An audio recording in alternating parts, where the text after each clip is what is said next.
US Open in chaos. Wyndham Clark cheating controversy explodes and fans are furious. He didn't break the rules, or did he? In the final round of the US Open, with a 6-shot lead in his hands, Wyndham Clark did something on the 17th hole that turned millions of golf fans against him in seconds. What you're about to hear is not some random internet rumor.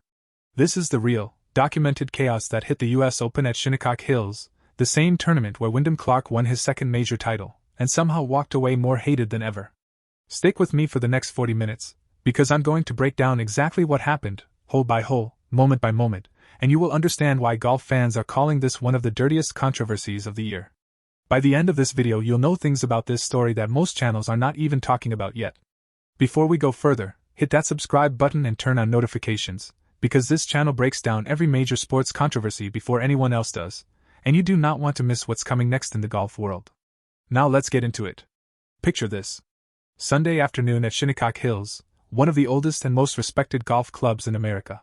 The US Open, one of the 4 major championships in professional golf, the tournament every golfer dreams of winning.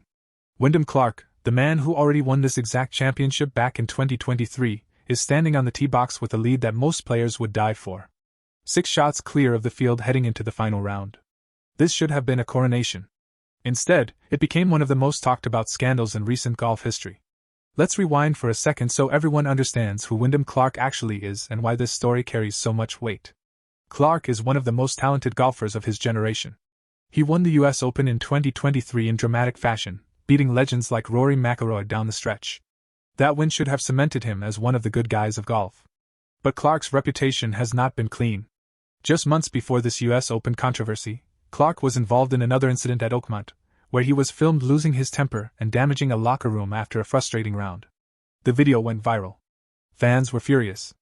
A senior USGA official reportedly said he wanted Clark banned from the next Open entirely. Clark apologized publicly, made things right behind the scenes, and most people assumed the story was over. But here's the thing about reputations in sports. Once people start watching you closely, they keep watching. And that brings us right back to Shinnecock Hills. On the 17th hole, during the final round, with his lead intact and the trophy basically in his hands, Clark's tee shot on the difficult par 3 sailed left. It landed in a spot where a television camera platform blocked his direct path to the green. Under the official rules of golf, this is a legitimate situation for relief.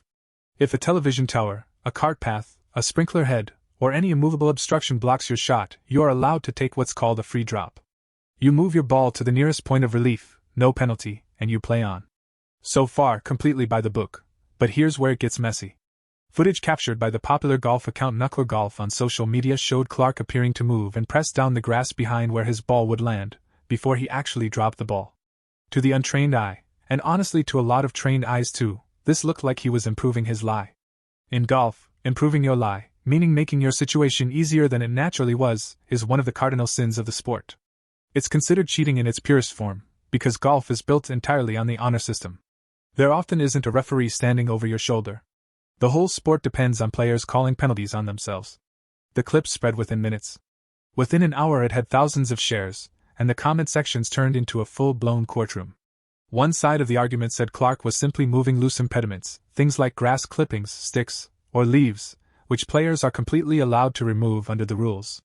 One fan put it bluntly online, saying that what Clark moved were loose impediments, that it's within the rules, and that people who don't understand golf rules shouldn't be commenting on it. But the other side of the argument was not buying it for a second. Critics pointed out something much more technical, and honestly much more damning. They claimed that when Clark went to actually drop the ball, he didn't follow the correct procedure. Under the modern rules of golf, a player taking relief is supposed to drop the ball from knee height, let it fall freely, straight down, no manipulation. Several fans zoomed into the footage and pointed out that Clark appeared to hold the ball at knee height, then lower his hand toward his shin before releasing it. If that's true, that's not a casual mistake. That's a player potentially trying to control exactly where the ball lands instead of letting gravity do its job, which defeats the entire purpose of the drop rule. And here's the part that really lit the fire. This wasn't an isolated incident for Clark. This exact same kind of controversy had already happened to him once before, at the Arnold Palmer Invitational, where he was caught on camera seemingly patting down grass behind his ball to improve his lie. Then, in a separate incident at that same event, he took a free drop after his ball reportedly plugged into someone else's old pitch mark in the middle of the fairway, and people online immediately started asking how convenient it was that the ball just happened to land in a spot that gave him relief. Officially, in both of those previous cases, Clark was cleared. The PGA Tour's Rules Committee reviewed the pitch mark incident and ruled that the ball had indeed returned to its own previous mark, which legally entitled him to a free drop with no penalty. Clark himself pushed back hard against the cheating label after that one.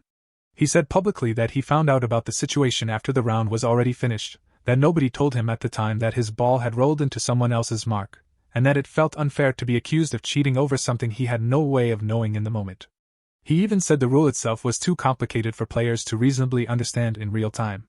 So when the US Open incident on the 17th hole happened, it wasn't viewed in isolation. Fans connected the dots immediately. This was now the third time in a relatively short stretch that Wyndham Clark had been at the center of a lies-related controversy. And when a pattern starts to form, public opinion stops giving the benefit of the doubt. Now here's something that made this entire situation even more chaotic. This wasn't happening in a vacuum. Throughout that final round at Shinnecock Hills, the crowd had already turned hostile toward Clark. Fans were jeering him, shouting things at him between shots, and the behavior got so bad that tournament security reportedly had to remove some spectators from the course entirely for crossing the line. Respected voices in the golf media world spoke out about it. Sports radio host Dan Patrick called the crowd's behavior embarrassing. Fellow professional golfer Scottie Scheffler, who was playing in that same tournament, was asked directly whether he thought the fans had crossed the line in how they treated Clark, and his response suggested even he felt uncomfortable with how far things had gone. So you have to picture the full scene. A 6-shot lead. A hostile, jeering crowd that had already made up its mind about him because of his past controversies. And then, right in the middle of all that tension, a relief drop on the 17th hole that immediately got dissected frame by frame on social media. Clark used that questionable relief to set up his approach shot onto the green, and then made a clutch par save to protect his lead. In the moment, it looked like a smart, gritty piece of golf under pressure. Within the hour, it looked to a huge chunk of the golf world like he had gotten away with something. Even some of the biggest names in golf media tiptoed carefully around the topic rather than picking a hard side. Golf personality Paige Spiranak, who has millions of followers and usually isn't afraid to share strong opinions, was asked about the controversy and chose to stay completely neutral, simply saying she was staying out of that one. When influencers with that much reach decide it's too hot to touch, you know the controversy has reached a different level. Despite every bit of this noise swirling around him, Wyndham Clark did something fans almost didn't expect. He held it together. He played through the jeers, played through the accusations being thrown at him in real time on social media before he had even finished his round, and he closed out the tournament to win his second US Open title. He went wire to wire across 4 rounds, carding scores that were good enough to hold off a strong push from Sam Burns, eventually winning by a single shot. Now here's where the story gets even more layered, and this is the part a lot of channels are skipping over. After the round, Clark didn't dodge the controversy. He actually addressed it head-on in interviews. He acknowledged that the footage looked bad. He said the cameras are on players more than ever now, and that's something he might have done casually in the past, without anyone noticing, suddenly looks completely different when it's filmed in high definition and broken down frame by millions of people online. He insisted he wasn't trying to enhance his lie, that he was laying up on that hole regardless of where exactly the ball sat, and that he understood why it looked suspicious on camera even though, in his mind, his intentions were clean.